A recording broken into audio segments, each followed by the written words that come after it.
ভাই, তো শুক্রবারের দিন, তো শুক্রবার উপলক্ষে একটা সেরা ফজিলতের সূরা আমাদেরকে পাঠ করে শোনান।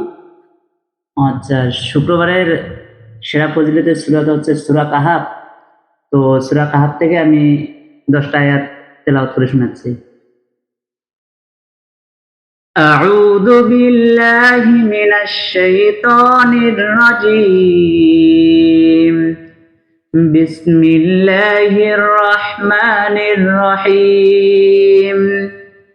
আলহামদুলিল্লাহিল্লাযী أنزل على عبده الكتاب ولم يجعل له عوجا قيما لينذر بأسا شديدا من لدنه ويبشر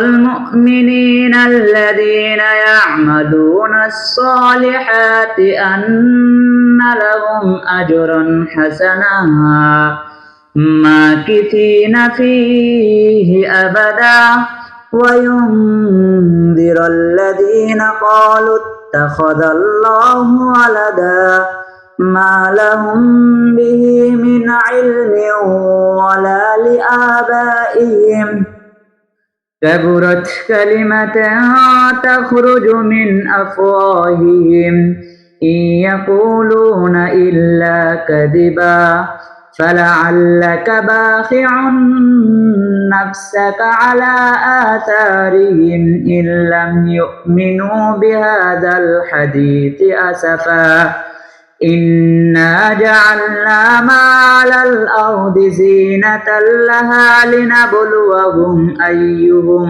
أحسن عملا وإنا لجاعلون ما على الأرض زينة لها لنبلوهم أيهم أحسن عملا وإنا لجاعلون ما عليها صعيدا جرزا أم حسبت أن أصحاب الكهف والرقيم كانوا من آياتنا عجبا إذ أوى الفتنة إلى الكهف فقالوا ربنا آتنا من لدنك رحمة وهيئ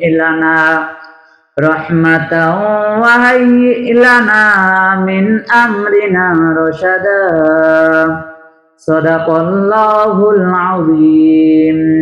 প্রিয় দর্শক, ছোট ভাই যে সূরাটি তেলাওয়াত করলো, আপনাদের ভালো লাগলে অবশ্যই চ্যানেলটি সাবস্ক্রাইব করে দিবেন এবং লাইক, কমেন্ট, শেয়ার করে পাশে থাকবেন। অন্যান্য সূরা শুনতে চাইলে অবশ্যই কমেন্ট আর হ্যাঁ, চ্যানেলটাকে কিন্তু সাবস্ক্রাইব করতে ভুলবেন না। সবার আগে বেল আইকনটি দাবিয়ে দিবেন যাতে সবার আগে ভিডিওটি আপনার কাছে পৌঁছে যায়। ধন্যবাদ।